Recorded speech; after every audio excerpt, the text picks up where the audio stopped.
Hello, welcome back to Pod 23, where we discuss all things business within Sub-Saharan Africa. Today, we will be looking at establishing a business with little to no funding.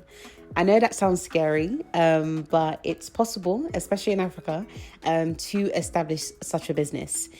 So we will be looking at the concept of bootstrapping. So some of the key elements of bootstrapping would be, one, that you are self-funded. So using your own personal finances to be able to fund the startup of the business. Another element is, creative uses of resources. At this stage, you're limited on the resources that are available to you. So being able to utilize what you have in the most creative way is going to be your best friend. Third element would be that your operation is lean. So at the beginning, you don't want anything too expensive, too heavy, weighing you down, that will prevent the growth of your business in the most profitable way. The fourth key element of bootstrapping is being able to reinvest the revenue. So as soon as you can, putting money back into the business to increase sales, to increase brand visibility, to increase authority within your industry is crucial for a bootstrapped startup.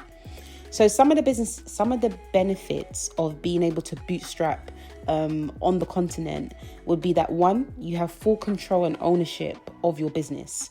Instead of having outward investors have a say in your business, are the ones setting the strategic direction, you get to do that.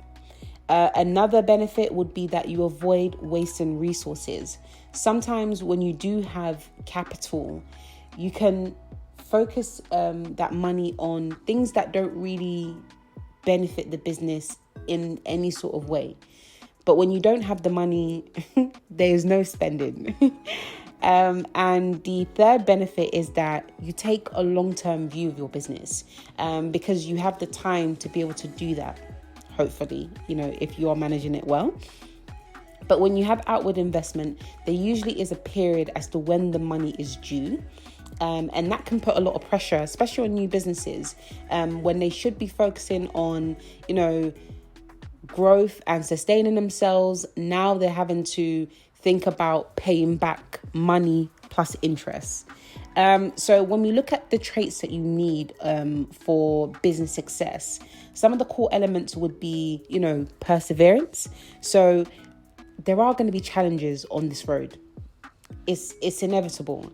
But how you deal with those challenges and keep moving forward is what's going to make the difference.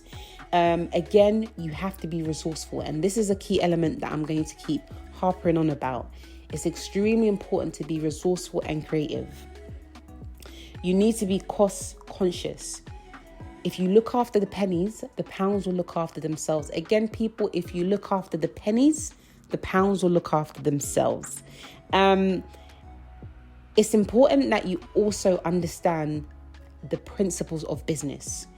At the very fundamental level, if you do not understand this, your business will not go far. So, being able to learn business acumen and having that knowledge and the skills to really boost your business is so important. And if you don't have that, it's fine. Don't worry. You can just study it. There are resources online or mentors that you can access that can really help to educate you about the principles of business. So having a strong business plan for whatever it is that you're trying to sell is important. And especially a business plan that really looks into your target market. So what kind of customer insight do you have for your audience? Do you understand their wants and their needs and their desires? This is important. And also, you need to make sure that whatever product or services that you are offering is adaptable to the local market. So, you're exploring Africa and, one country is very different to the other. So make sure that whatever it is that you're starting there or maybe bringing there appeals to the local population. You also want to make sure that your product or service is designed in the most user centric way. So you want to make sure that all aspects of the customer experience addresses pain points. That is so important. You want to also make sure that you're agile and, that you're able to quickly change your product or adapt your product based on user feedback. Again, you want to manage your finances in the most cost efficient way. This is another recurring theme that is extremely important in establishing your business. So what are some of the business models that lend themselves to, limited funds type of startups? One would be e-commerce. So, you could look at having an online store. You could look at drop shipping, affiliate marketing, print on demand type of businesses. These models don't that you have inventory before you sell. So again, you want to focus on your marketing. So even if you don't have money for sponsored ads, it's fine.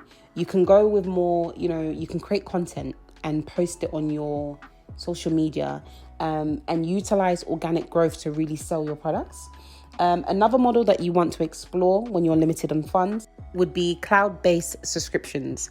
Now, again, this could be software or some sort of useful tool that people could use or businesses could use to make their lives better. And you can leverage on no-code tools to be able to build something like this out. And you can also employ a pay-as-you-go pricing model. Again, you can start with a manual website for whatever kind of software that you want to build out. And as you start to receive revenue, you can update it to add more features. So another model that you could explore would be consulting. So being able to monetize on your expertise. So if you're someone who is a HR professional or a marketing manager, or maybe you've got experience in sustainability, these are things that you can consult on with individuals or businesses. And once you've built some sort of clientele, you can then focus on becoming a consulting firm and building out a team of experts. Another model that you may want to explore first would be freelancing. So some of the popular areas within freelance work would be social media manager, editor, virtual assistant, web developer. So if you don't currently have any of these skills, there are resources online where you can learn some of these skills. And once, you have, again, an established clientele, you can work your way towards becoming an agency in any of these areas that I've just mentioned, building a team so you don't necessarily have to deal with the day-to-day work. The last model that you could use as well is partnerships. So you could partner up with established businesses within the food or consumable items industry or automobile industry, waste management industry, real estate industry. And as long as you can find them clients, most of these businesses would be happy to partner up with you. There is a process to get in these partnerships, and sometimes it may not be as straightforward, but it is achievable. So when you are looking on how to build a clientele, one, you want to leverage your existing network. So looking at the people around you, who can be your direct audience? Who can you sell to? Who do they know that you could sell to? Another way is being able to form mutually beneficial partnerships, whether they're with organizations that have your direct audience. Another aspect that you may want to implement as you're limited on funds would be being able to validate demand through pre-orders. So whatever product or service that you are offering, find out with your target audience, is this something that they be willing to kind of, put their name down for, pre-orders, or maybe they want more information about this product or service that you might be offering. That's important. Okay, so now you have your business model that you could start. The other area that you have to look at is optimizing the operations of the business. So whether it's your business process, your finances, the tech systems that you employ, the marketing and sales strategy, and also the people who work with you. These are aspects that, you have complete control over. And if you get it right, will really, really boost your business. Even though across Africa, funding isn't as common, there are still available options if you do not want to give up ownership of your business. You could explore grants that are available by governments or non-for-profit organizations. There are pitching contests where you could win investment by presenting the best pitch. You could win innovation prizes if your idea is pioneering enough. There are incubators that could offer you seed funding and also mentoring and other facilities that will be useful to your startup. You also have peer-to-peer platforms where you can get funding from multiple contributors. And then lastly, you've got angel networks. And these networks allow you to connect with wealthy individuals who are willing to invest in smaller amounts. So to wrap up, when we look at the key takeaways, you need to build grit and creativity within yourself and your team. And, your results are really going to be based on how much grit and how creative you can be. You have to immerse yourself into your target audience and tailor your solutions to all their pain points, and the solutions should really sell themselves. If you're having to, go into overdrive to sell the solutions, you are in trouble.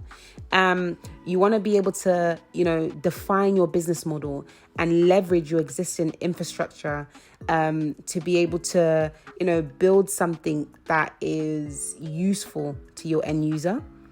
You want to be lean in your technology, in your operations, in your financing, especially when you're starting out, because, the expenses will just pile up and ensure that your business doesn't grow. But you want to also make sure that your business isn't too lean where it affects the user experience. You want to reinvest your revenue as much as possible into the growth through a structured expansion plan. And you want to stay resilient through all challenges and always look for workable solutions. Now, if you embrace these principles, I'm telling you, your business in Africa will succeed. Even if you didn't start with any funding. So I hope you've enjoyed today's discussion. And please join us again next week where we will be looking at a different business area. Thank you.